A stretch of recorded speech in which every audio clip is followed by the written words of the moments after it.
90% titles have room in their houses that has not been filled. Again, it's good to clarify who was Malachi 3 addressed to. So Malachi said to those pastors, you have robbed me. Yes. People pay you tithe, you are not tithing the tithe. To who? So the law has changed. So that law, it has changed. By which the believers were tithing to the priest. It has changed. It has changed? Yes. Who changed it? Hebrews chapter 7. I can read it for you. Hebrews chapter 7 changed Malachi. Yes, Hebrews chapter 7. Okay, what did they say? He said, because there is a change of the law, there is also a change of the priesthood. The spirit of the 10 commandments is love for God and love for your neighbor. So actually the 10 commandments is a love walk. No, I'm confused. 10 commandments has those things you listed. When Jesus said, have you not been told? All the things Jesus listed are contained in the 10 commandments. So the New Testament. You say that Jesus didn't change the 10 So the New Testament interprets the Old Testament. Let's talk about tithing then, following from this conversation. You used to be a believer in tithing. The general principle of tithing is that it is a commandment of God from the Bible.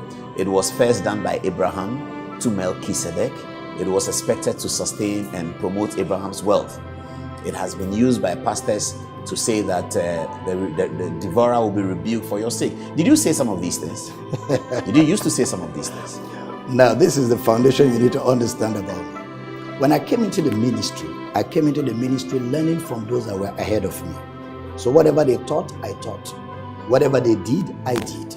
As a young pastor growing, I didn't check the Bible for myself. I just copied from what I saw them do. You didn't read the Bible? I read, but not with the lenses that I was supposed to read with. Because all I knew was what I was taught. But I grew in ministry. And then I looked at the book again and I began to check some things. And I discovered some. So you preached the pro-tithe message before? Oh yes, I did. And you told people and to I bring their tithe to very the church? Radically, and I asked people to pay their tithes. Did people come to complain to you in those days that they were paying their tithe and they were not seeing results? Oh, some of them, myself inclusive, I was paying my tithe. And you were not seeing results? Yes, I was paying my tithe. When you say you're not seeing results, what does it mean? Again, so what is results? What's your definition of because results? Because it says the church has been told that if you pay your tithe, you open the windows of heaven, you pour out blessing to you, you will not even have enough place but to can keep I be it. honest with you? So many tithers, 90% tithers have room in their houses that has not been filled. So you mean 90% of tithers have not received that blessing? Their houses are not filled to overflowing like Malachi promised. But the blessing of the tithe, is it only money? He said, rebuke the devourer for your sake. And that's not money. He will give you blessings that you will not have enough store. Yes, but the rebuke the devourer is not money. So but maybe you didn't see money. You don't need to tithe for the devourer to be rebuked. No, I'll come to that. But I'm saying that the scripture that they have used contains this information. 3, yes, that Malachi it contains 3. that but information. But again, it's good to clarify. Who was Malachi 3 addressed to? Tell us. It was not addressed to believers. It was addressed to priests, pastors who are collecting tithe and are not paying tithe. So Malachi said to those pastors, you have robbed me. Yes. People pay you tithe, you are not tithing the tithe. To who? The priests were to pay tithe to senior priests. So that's biblical? Yes, biblical. Priests to pay tithe to senior priests. In the law of Moses, yes. So and in they the were law of taking Moses, the tithes from in the the law people, of Moses, and they the were priesthood, taking the tithes from the people, yes, but they were not paying their own. The priesthood tithes. was restricted to a certain tribe. The Levites. Yeah, the Levites. Yes. In the law. So this is about the Levites. Yes. So it's about you are saying Malachi 3. It's addressed to the Levites. It's addressed to the Levites who were not tithing. Yes, not to believers. Not to believers. Yes. But you, in the context that you explain, you already have found that believers were tithing. You said the believers tithed to the priest and the priests were not tithing. Exactly. So the Bible had recognized the believers tithing. Yes. And the believers were tithing as according to the law. Yes. Okay. Has that law changed? But you need to also know that there are 3 tithes. Before I come to 3 tithes, let's stay with this one. Okay. The law has changed. You are explaining to us that Malachi is not about believers. Yes, so the law has changed. So that law, it has changed. By which the believers were tithing to the priest. It has changed. It has changed? Yes. Who changed it? Hebrews chapter 7. I can read it for you. Hebrews chapter 7 changed Malachi. Yes, Hebrews chapter 7. What did they say? He said, because there is a change of the law, there is also a change of the priesthood. But Jesus Christ said, he has not come to change the law, but to fulfill it. What's the meaning of fulfill? Now, Jesus and Hebrew, no, the question who is, should we take? So the question is, what's the meaning of the word fulfill? Because the Bible is not an English book, it has its own language. So where is it coming from? Fulfill. Where's the fulfill coming from? He says, Okay. I have not come the to word fulfill change the law. It's not your English fulfill. What is it? The word fulfill there is, I am not come to destroy the law, Matthew 5:17. Yes. But to satisfy the demands of the law. That's the word fulfill. How is that different from fulfill? Oh, it's different. In the context It's of different. not changing something. It's different. Because to fulfill the demands of the law means the law demanded something in the Old Testament that nobody could satisfy. So Jesus righteousness. Is it No. righteousness you're talking Yes, about? righteousness. The law demanded by works, righteousness righteousness that by couldn't works, satisfy. Yeah. and nobody could meet the works that were required by the law. Yes. So Jesus came, met all the demands, satisfied the law, and took the law out of the way. Romans 10:4.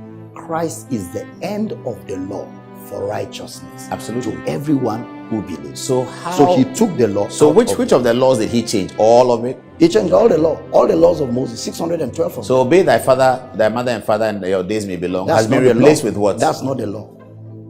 What's Honor that? your father and mother is the 10 commandments. The 10 commandments are different from the laws. What is the law? The law of Moses was 612. The 10 commandments were only 10. When Jesus says, I have come to Fulfill the the law, law. he's is the law referring of to Moses. 600. He's not referring to 10 commandments. 10 commandments. So 10 commandments didn't change. They didn't change. That's confusing. Because the 10 How commandments. do you lead me to that path? That Jesus says, I've come to change, fulfill the law. The law he refers to is not 10 commandments. So where is it written that this law that Jesus refers to is 613 laws of Moses and not the 10 commandments? Yes. Where is it because written? in the New Testament, which is actually the interpretation of the Old Testament. Old Testament, Jesus concealed. New Testament, Jesus revealed.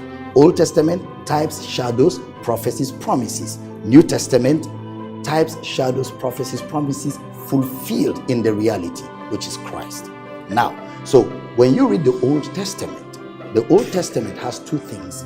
The law of Moses, which is 613 laws, and has blessings and curses attached. The 10 commandments, which were given by the angels on the mountain, which does not have curses attached, only blessings.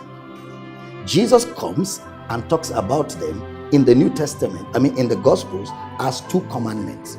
Love the Lord your God, love your neighbor. Yes. Which becomes the lifestyle of the believer in the New Testament. The love walk. So Jesus amended the 613 into 2. No, he didn't amend. Actually, he didn't amend. Okay? He abolished the 613 laws. Into 2 now. No, he abolished them. All of them. He took them out. You haven't showed me where he said he's abolishing though. Oh, in the book of Hebrews again. Jesus said, I am In abolishing. the book of Hebrews. Who wrote Hebrews? Now, who wrote Hebrews? Yes. We don't know who wrote Hebrews. So why do you say? But who was the letter written to? Why do you believing say Jews, non-believing Jews will be believing Jews. You don't know who Hebrews letter was written to? It was written to believing Jews, non-believing Jews will be believing Jews. Okay, Why fair was enough. the book of Hebrews written? Now, what is written in Hebrews that suggests that Jesus said, I am abandoning? Hebrews chapter 8. What did he say? He says he has taken away the old that he may establish the new. That if the old covenant had been faultless, there would be no need for the new. But because finding fault with them, God said, I will take away the old covenant and I will give you the new. But covenant, was it with Moses or was it with Abraham? The old covenant started with Abraham. Yes. But Moses became a partaker of it, of course. Well, all of us have become partakers there. We are not partakers of the old covenant. Now, so this we are old, partakers so of the new covenant. The written, in the Hebrews writing, which says the covenant, it should be reference to Abraham, because it was with Abraham that the word covenant was used, that God had a covenant with Abraham. It didn't quite say God had a covenant with Moses. He did. He had a covenant with Moses, it says so? Yeah. Okay, so if then it says covenant in Hebrews, why are you saying it's Moses but it's not Abraham? Well, again, Moses was the person who amplified the old covenant, because Moses was the one who gave the covenant to the children of Israel in the day when they left Egypt to the promised land. The which 600 is Exodus. is a covenant. The 612 laws are not the covenant. Yes. They are not the covenant. Yes, so but the Hebrew says he has changed the old covenant. He didn't say the laws. Now, you see, this will require a lot of explanation. Okay, and I don't think we have the time, because when it comes to doctrinal subjects, it takes time to interpret and explain. And we have to have scriptures. I think this is quite simple, Prophet. The word covenant is used.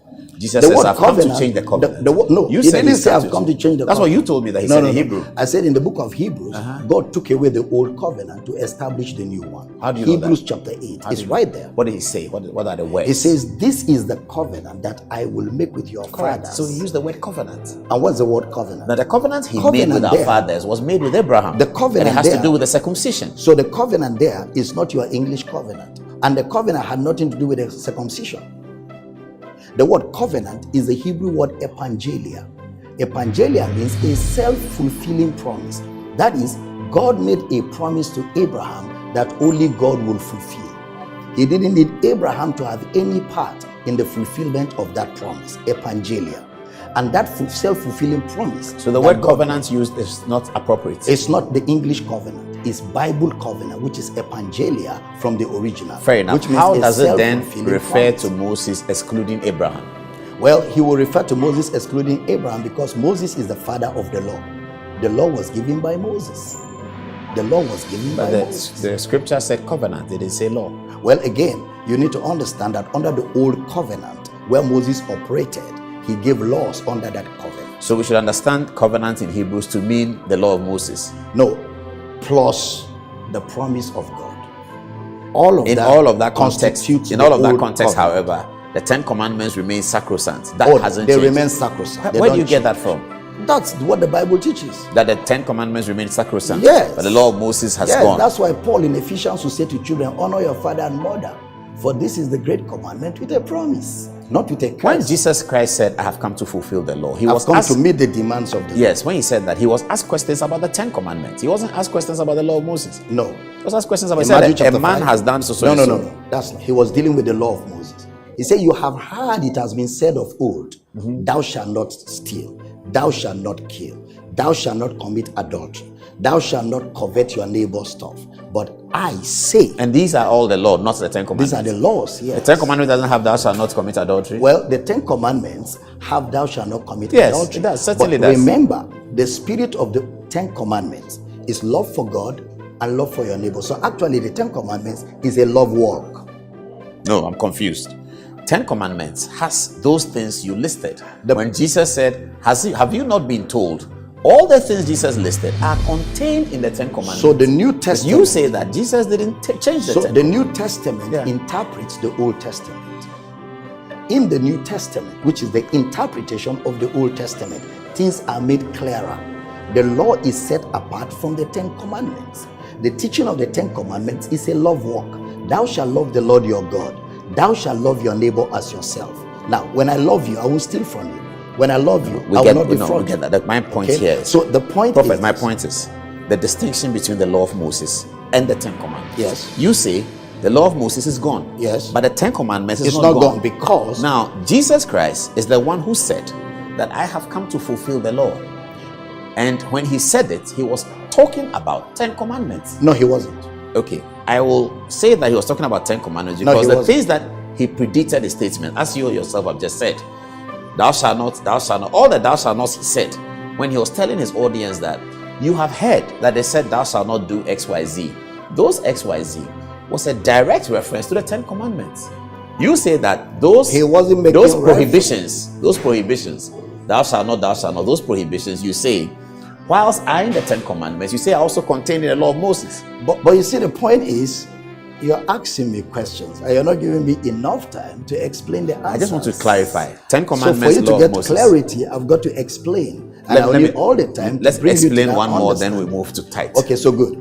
Old Testament, where we have the 10 commandments and the law of Moses. So remember, when God gave Moses the 10 commandments, the 10 commandments were put in the Ark of the Covenant. When Moses gave the law, 613 laws, they were put outside the Ark of the Covenant. Outside the Ark of the Covenant, because that was Moses' law to the children of Israel. John chapter 1 verse 17. The law was given by Moses, but grace, which is truth, came by Jesus Christ. So there's a difference, clear-cut difference between the 10 commandments and the laws of Moses. The 10 commandments have no curses. The law of Moses has curses attached. Deuteronomy 28 lists all the curses that come along with the law.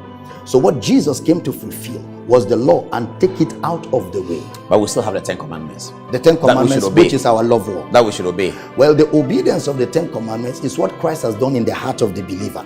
The Bible says you have obeyed from the heart that form of doctrine which you have received.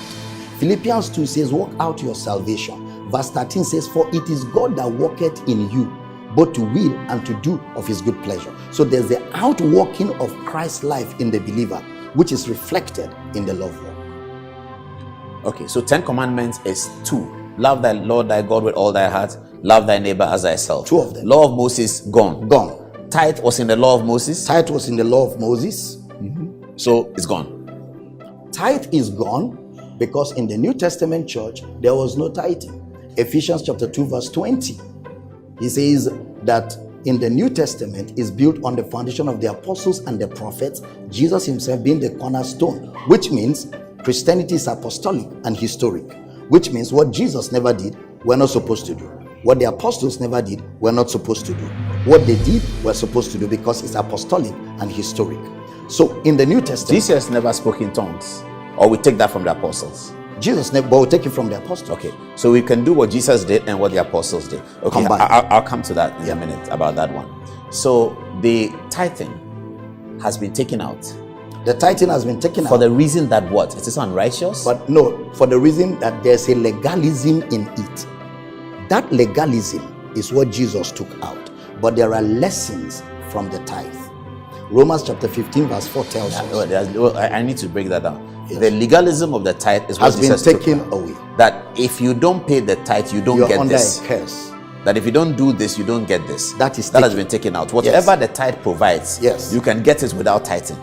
Whatever the tithe, sure, yes, you can get it from whatever God. they told you, the without, promises that they gave you, get it from God without tithing. Without tithing, you don't yes. need to tithe for that. Yes. Okay. However, if you tithe, there's nothing wrong with it. No, there's nothing wrong with the tithe. Okay. Nothing is wrong with tithing. But you won't get anything out of it. Tithing is just 10% now.